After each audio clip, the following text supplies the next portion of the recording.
Welcome back to another episode of the Jasmine Star Show. I'm your host, Jasmine Star, a business strategist from Newport Beach, California. And my favorite things in the world are my family and talking business strategy. And I like food. I like a lot of food. Sometimes I make too much references to the food I wish I could make, but most likely my husband makes because he is devilishly good in the kitchen. So speaking of the kitchen, let's bring in some heat. Today, we're going to be doing one of my favorite things. No, not eating. We're going to be talking about business. What you're about to hear is a recording from a recent Ask Me Anything session I hosted on Facebook. If you're not familiar with this is when I answer questions from business owners all over the world about life and business and time management and social media, basically anything. It's a free-for-all for people to ask me questions and then we dive in.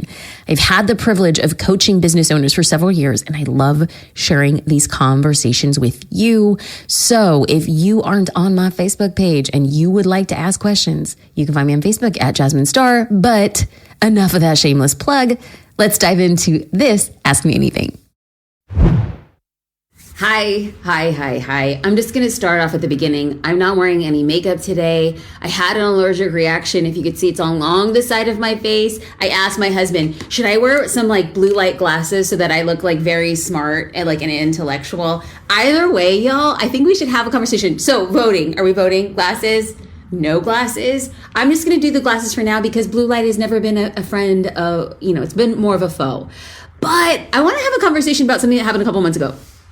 Snoop Dogg, Dr. Dre gave me some business advice. And yes, that photo is unfortunately photoshopped because I am not Mary J. Blige, but I learned something that I kind of want to apply and make it applicable to our business. But before I get there, I think it's important for us to kind of just have like a coming to, right? I don't know about you, but there was a time in my business where I felt like nobody's listening. I'm saying the same things over and over again on social media. And if I start niching down, like if I make a business offer or if I have a product or service that's really just for one person, it's not enough to drive up my business sales. It's not enough to build the business that I want. But somebody once told me, I think it was Pat Flynn, that there's riches in niches. And I was like, okay. The truth is, if you speak to everyone, you speak to no one. But if you don't speak at all, you cannot complain about not getting sales. So what happens is I see a lot of small business owners get in their heads like, I'm posting too much on social media, nobody's responding. If I just talk about this one thing that I sell, people are going to get bored of the message. And so then when business owners start telling themselves that narrative and they start believing it again and again, it stops showing up on social media to market your business. And that's the last thing that anybody should do. Because what happens is people will say, well, if I had 10,000 followers or if I had 100,000 followers, I would have more sales. And I am here to tell you that more followers do not mean more sales. Because if you're not getting sales right now, let's just say you have 1,000 followers. If you're not getting sales right now, getting 10,000 followers doesn't mean that you're going to get sales. We have to learn how to get sales for where we are in our business. And sales is simply, it is not sleazy, it's not smarmy. It's actually having a conversation with somebody who has a pressure point or a problem that your business can help with.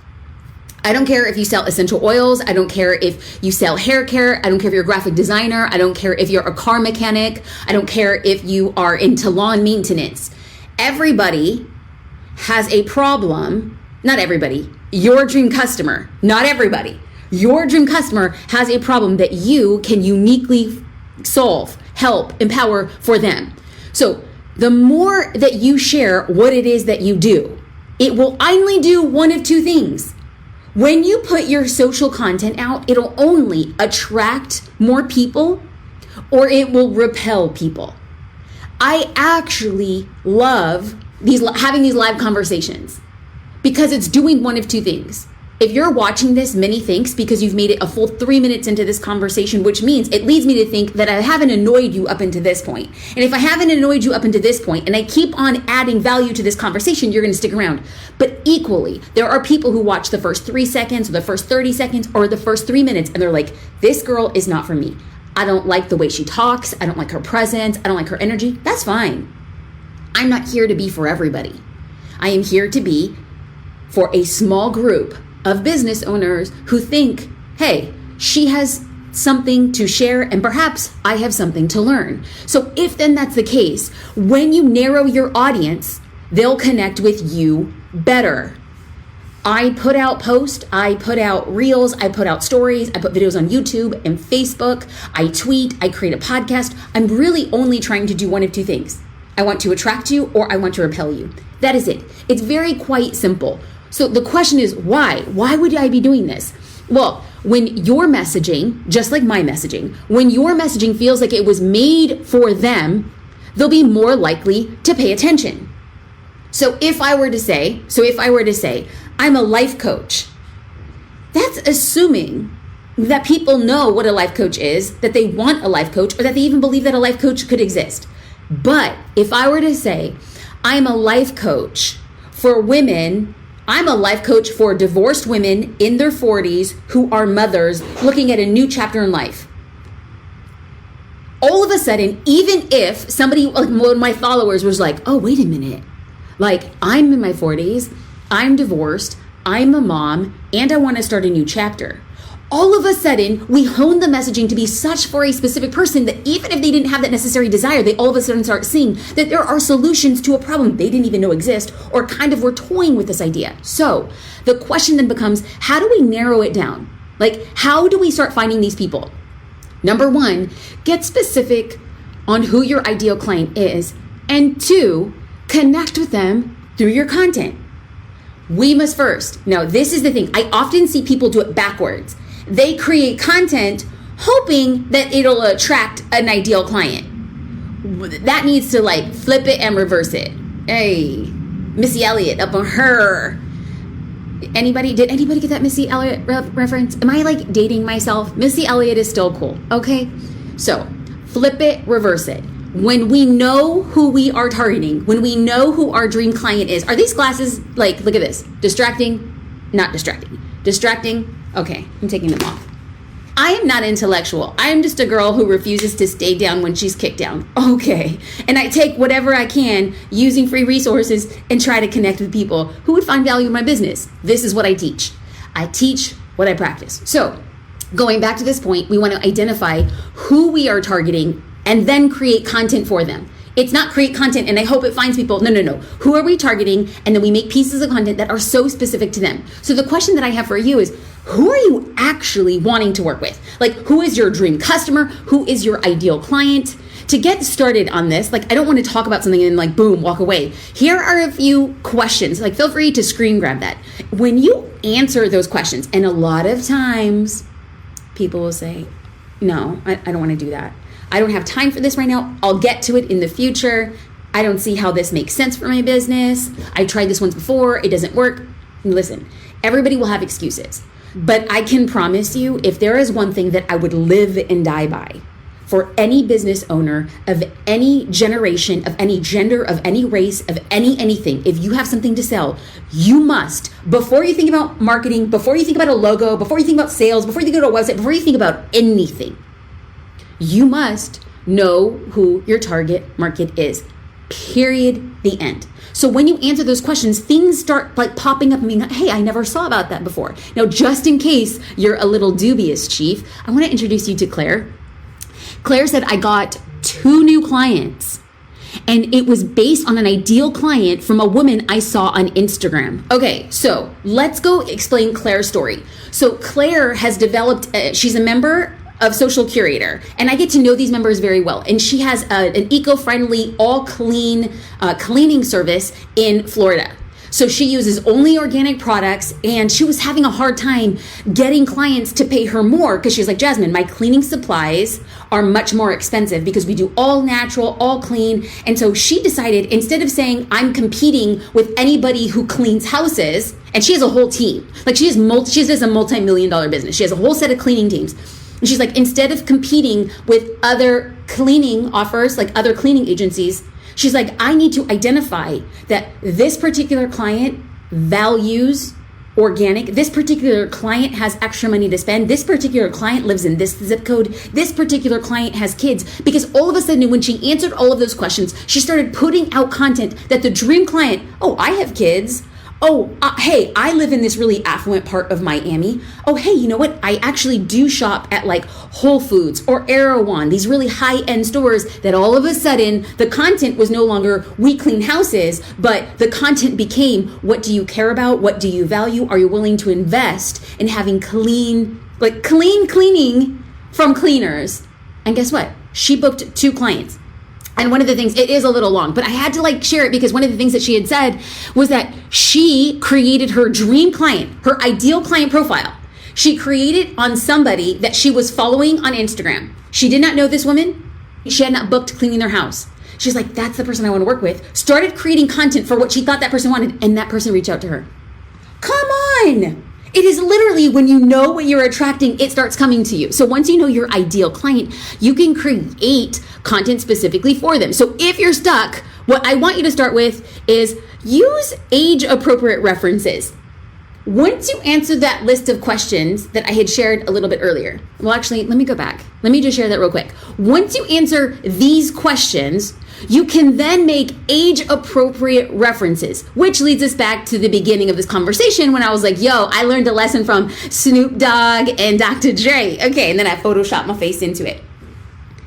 The lesson I learned is that a lot of the people who were sharing stories during halftime and they were lip singing and they were making TikToks or reels, they were posting on Facebook. They're like, you know you're in your late 30s when you could spit every rhyme from Dr. Dre or Snoop.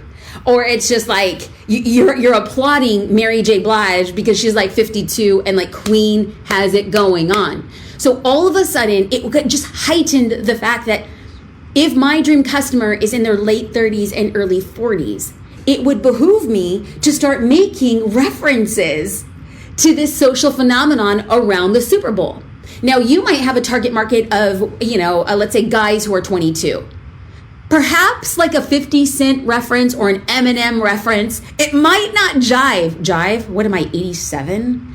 It might not resonate with them the way it would be if you made a reference to like Russ or Lil Nas X. Like making these references, all of a sudden it's like a homing call. Like, oh wait, what? Like honestly, if you want to speak my love language, if you make a reference to Fleet Foxes or Bon Iver, I'm gonna be like, brr, what? Brr. All of a sudden, based on our taste of music, I'm like, I like you. We all have a problem to solve. Maybe if you're a gardener, the problem you're solving is somebody is allergic to grass and they don't want to be out in their lawn every week. Or you could be like my husband. My husband, y'all, like, pray for us. We've been married 16 years. In the span of 16 years, we have never, not once, owned a lawnmower. I know, I'm throwing shade. We have zero garden supplies. Now, to be fair, in California, yards are not really yards. They're like a little patch of grass in the front of your house, okay? If you have a patch of grass, do you know for years we just didn't even have, our backyard was just a concrete slab, okay? So anyway, we never had this, and my husband insisted, and then he got his dad, my father-in-law, to co-sign. He's very allergic to grass. Very. Okay. When you speak to a pain point, if my husband were to see an ad around a gardener and that gardener was saying things that he found valuable, maybe he uses electric garden tools, right? My husband's very eco-friendly. Maybe that would resonate with him. Maybe there is a photo with the gardener and his family and saying it's like a family affair. That would resonate with my husband. So when you're talking about age appropriate, you're talking about touch points that are painful. Like, you don't want to be in the sun. It's like 100 degrees in California. Do you really want to be mowing your lawn? Touching on pressure points. And then another point, we're going to round this on out just to keep these conversations short because I want to get into Q&A, is to share your own experience. And I understand that not everybody is comfortable sharing things on social media. And I am 100% not advocating that you should be an overshare or you create false vulnerability through shared traumatic experiences. No, I'm saying that when you share personal experiences, why did you start your business? What's the favorite thing about your business? What has been a really great experience with one of your clients? What do you hope your clients are saying or feeling after they've experienced your business? Those are still very personal, but they're not overshares and not unprofessional. So the goal then becomes, when you speak to one person, you build trust with that ideal client, and trust leads to sales. If you're having a very hard time selling, getting sales on the back of social media, I'm going to venture to say it's not because your business isn't good, or you're not good, or your product or service isn't good. I wouldn't even say, bang the drum harder, hustle, grind into the grave. I wouldn't say any of those things. What I would ask you is, what are you doing? What are you putting out that builds trust with people? Because when somebody trusts you, they buy from you. And I get it. Sales takes time. Building out feels like it takes forever, and it's not happening as fast as you would like. Now, here's Christina. She said that the minute she had a sense, and that's a lot of text. That's a ton of text. Let me just break it down for you. She said that the minute that she took the time to build her ideal client, she had a newfound sense of focus, clarity, and calm. If you're spinning in circles, being like, I'm so overwhelmed, chances are it gets so much easier when you think about that one person. Now, I know what you say, Jasmine, I don't want to sell to one person. You sell to one person, but you end up attracting a lot. When you speak and your messaging is to one person doesn't buy. When you speak and you hone your messaging, it makes your offer so much more attractive to other people who are saying, wow, I feel known, I feel seen, I really like this person. Now, y'all know, if you've been around the block with me, I've been talking about this for a while. So if you need help figuring out your ideal client, you can sign up for a free trial of Social Curator. And you can reach out to the customer success team and ask for a resource on how to identify this. Y'all, we make it easy for you. So the trial is free. You don't need a credit card. socialcurator.com/trial. No credit card needed. Pop in, ask some questions, get the support you need. Now let's get into some Q&A. If you see me scratching my face, this allergic reaction, it's all along here. It's all along this eyebrow. It's along the side of the nose. It's on this ear. And I don't even know. I didn't eat anything different. And I started going, did I use a new makeup or something? Anyway, too much information, I'm sure. Okay. Jody Barras asked, I struggle a bit with getting specific on my ideal client's gender and the specific problem coaching solves as I work with mid-aged 40 to 60 senior leaders as a high-performance coach. How do I niche down my message? Okay, so I understand that when I say, hey, we should create your ideal client profile, people immediately think, I don't want to be locked into that. And the good news is that you won't. You can always change your ideal client profile if you realize it's not resonating or it's not working or it's not the thing you desire. You're not stuck ever. But it's really important to hone it in now. Because look at this. Let's use this as an example. Jody, thank you for leaving this comment. She says, I work with mid-aged 40 to 60. That is such a wide age range. I believe you should pick a single number of your dream customer, period, the end. Because if Jody were to say that her dream customer is 40 years old, on average, I don't know, but there's a good chance that if somebody is in their early 40s, they have children in junior high or high school-ish. And when you're speaking to an executive who wants to be a coach on high performance, and you were to speak to, I know the pressures of balancing your corporate job, travel, making it to your son's varsity game or your daughter's gymnastics practice. Okay. Then you start saying these things. I know that there are some days that when you want to blast Eminem on your drive, what we just did was we made references to your son's varsity game. That's an age range. To your daughter's gymnastics practice, when you're driving her to her gymnastics practice, indicating that she's not of driving age. When you want to blast Eminem, who are you targeting? A 40-year-old. Now, let's use the same copy, the same idea for somebody who's 60. Somebody who's 60, there's a much better chance that they don't have children in high school. There's a much better chance that they're probably into a new season of their life. Perhaps they're ideating about being grandparents. Perhaps they're ideating about what it really means to be in their silver years, to not have any kids living at home. And so all of a sudden you're like, as you enter into the pinnacle of your career, driving into the office and you're listening to Jimi Hendrix as you get prepared to present to the board. We understand the struggle of balancing the desire to travel around the world with your partner and to FaceTime with your grandchildren. What did we do? We can't target two people at the same time. People try, but it is more effective to target the 40-year-old who's trying to balance his son's football game and the 60-year-old who's looking at, quite honestly, what retirement looks like. Partial retirement, more traveling with a life partner, grandkids, FaceTime technology. You're selling the same thing, but the messaging becomes different. Now, if you say, I'm a high performance coach, hire me. How do I know that you're the right performance coach for me?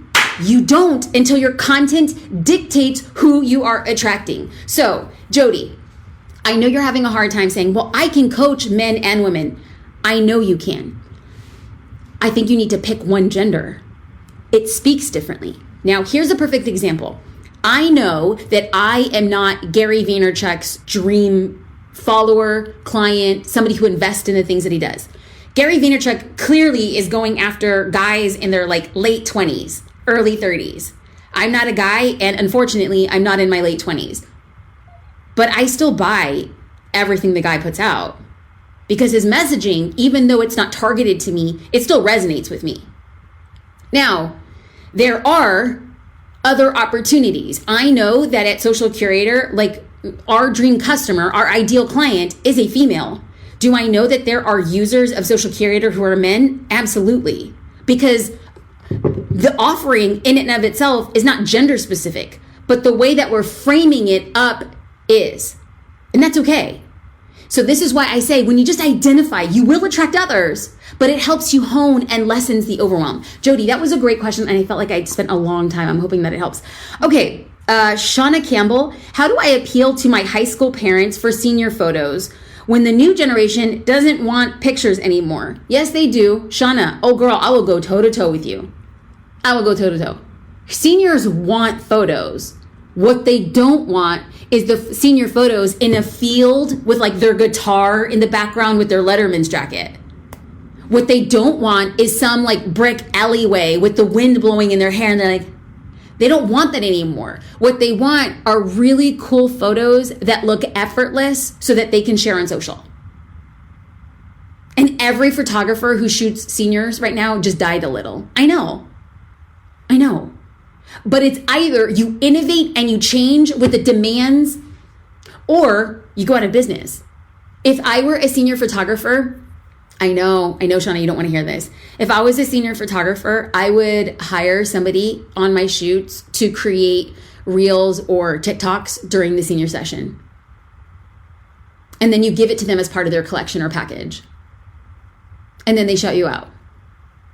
You have to be able to create value where because people will never come out and say, I want to look like an Instagrammer. I want to look like I have that Instagram life and I want content to share, but I'm afraid to create it. But if you, Shauna, create it, they will share it. And when they share it, other kids are going to say, that's the photographer I want. That's just it. Okay. Was that a little harsh? Just spitting my truth, not the truth. This is the world from how I see it. Okay, Sweetie Mangumbo. I love your name.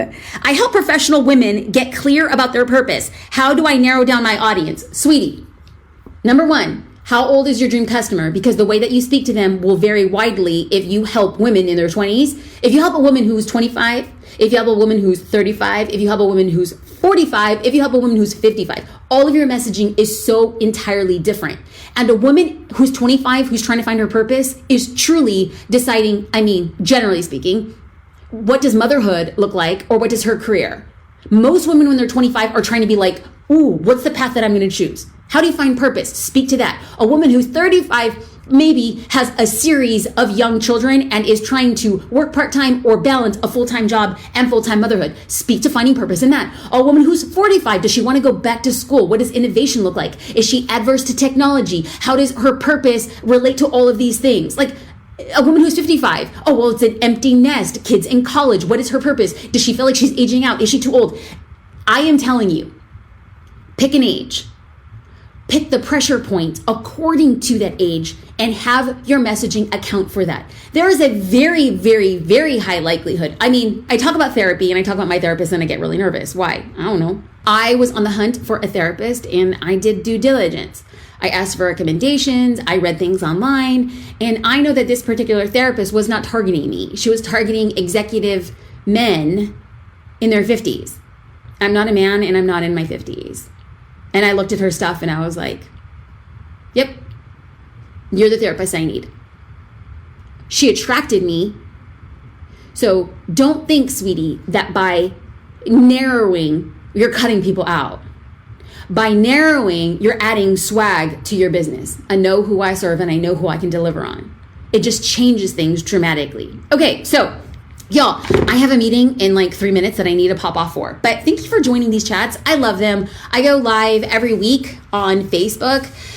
This weekend, we're having a team retreat for Social Curator. There are going to be 25 people gathering together in the hills of San Diego, just east of San Diego, in a private retreat center. And we're going to be talking about where the business is going, what we want to do, and how do we better empower business owners to market their business and get sales. So a lot of dreams and ideations. We are also in the process of hiring. We have a lot of great opportunities as Social Curator. If you are interested, you can go to socialcurator.com/careers. Elizabeth, can you drop that link? If y'all see Elizabeth in chat, clap her up. Elizabeth is a brand ambassador for Social Curator. She always comes into the live chats and she's here to support, answer questions, and point people in the right direction. Socialcurator.com/careers. Y'all have a great one. Shameless plug. It was a shameless plug. We're ending there. If you enjoyed this episode, please, I ain't too proud to beg. Leave a review for the Jasmine Star Show on iTunes, like Curious Painter, who said, fantastic podcast. Need a mindset shift? Need daily actionable tips for your business? Love podcasts without a bunch of ads? Boom. Jasmine shares everything she knows, and you could hear the clarity of her podcast guest after a coaching session. Definitely listen to those. And her guest speakers are top notch. Thank you, Jasmine. Boom. All right, Curious Painter, I see you. Thank you so much for your review. And for those who leave reviews, we read them all. Seriously, thank you. They make a world of difference. For those people who spend 30 to 60 seconds writing it, thank you for doing that. Thank you for listening. You have no idea how much it pushes us forward. I look forward to reading your review, and I look forward to talking to you soon.